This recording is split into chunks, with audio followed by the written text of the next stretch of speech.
charge it. They can't like put aggression out on it now. Well, because against Protoss early on, I want to be early aggressive. Nonverbal communication is an integral part of our lives. While Krauss and Hadar believe gestures to be less communicative than actual speech, other research suggests that speech and gesture originate from the same mental process, and they are related both temporally and semantically. This is Dr. Wade Roberts, a philosophy professor that uses prime examples of referential gestures during his lectures. Dr. Roberts is already set up and casually acknowledges a student's remark before stepping back behind the lectern. Dr. Roberts looks over to the presentation and signals that class has begun. Before I talk, Notice the hands. Dr. Roberts is using gestures that are called self-adapters.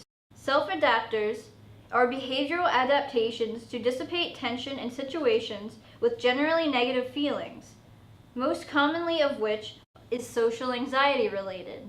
Here, Dr. Roberts is seen using several types of self-adapters, including hand-holding, touching the face and neck, and pushing his hair behind his ear. Dr. Roberts is using these behaviors to dissipate the tension of beginning class, and quite possibly because he is aware of the fact that he's being filmed. Dr. Roberts may be aware that he does these behaviors, but he is most likely not consciously doing them. Go and Wenhua explain that nonverbal communication is such a constant part of our lives that they are nearly impossible to manipulate. For the purpose of teaching especially, frequent gesturing is most certainly not a bad thing. Dr. Roberts, being the largely expressive individual that he is, his nonverbal expressiveness enhances his teaching ability. Among the most common types of gestures are those that provide additional information to verbal content and are called referential gestures. McNeil describes referential gestures as those that provide insight and spontaneously accompany acts of speaking. These gestures function as symbols that are closely connected to the speech channel in terms of both time and semantic and pragmatic function. The main types of referential gestures are deictic, beat, lexical, iconic, and metaphoric gestures. In addition, there are some gestures that look similar to these, but serve different functional purposes. The most easily recognizable type of referential gesturing is called deictic. Please never say that. normally he's wearing a cravat, Merleau-Ponty, right? Here's a question: American, RK writing. Is this right to sort of? You had a question. All right, so let's look at his. Roth and Lawless define deictic gestures as being used to point out features in the environment, to indicate directions, or to establish and maintain narrative geographies that have become taken as shared. Comfortable in front of a camera. Wade uses deictic gestures to point to phrases or pictures on his presentation that he wishes to direct our attention to. Deictic gestures are frequently done with a finger, but also a hand, the head, and positioning of the entire body for this purpose would be considered a deictic gesture. The next type of referential gesture Dr. Roberts does is called a beat gesture. Wolf Michael describes beat gestures to be non-pictorial gestures with the primary function of maintaining temporal or emphatic structure. Let's look again at Dr. Roberts' beat gestures. Icon, his personality, position, Aristotle from Hegel for love.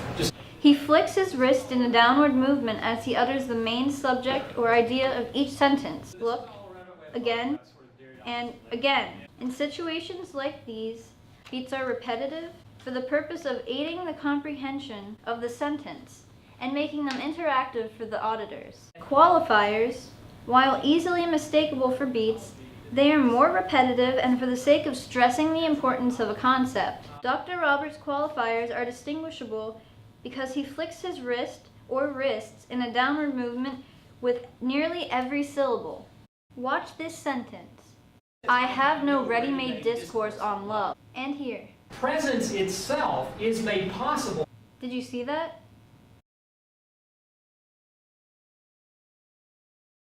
Another type of referential gesture is called lexical. Krauss and Hadar define lexical gestures as long, broad arm strokes with the purpose of word retrieval. See at an early point in the film, you can't expect me to talk about, Beatty and Shovelton argue that lexical are among the most unpredictable of gestures in spontaneous speech due to the nature of their use in linguistic production. They continue in saying that the speaker pre-plans the semantics of their speech, but when the word is unavailable in a tip-of-the-tongue state, lexical gestures are implemented to show that the speaker is thinking on the spot. Sartre and Beauvoir are two philosophers we've recently covered, so many of the students are very familiar with them. Pictorial and easily recognizable from within a culture, iconic gestures are perhaps the most intriguing of nonverbal gestures. Wolf-Michael explains that iconic gestures have a transparent relationship to the idea they're conveying and depict concrete objects or events. Camera here, action. And he's discussing all around constantly. Brown looks at the camera and says, "Oh, I'm sorry, I forgot to say good morning to you." Dr. Roberts uses iconic gestures to represent a camera, a cameraman following Derrida, a conversation, and action.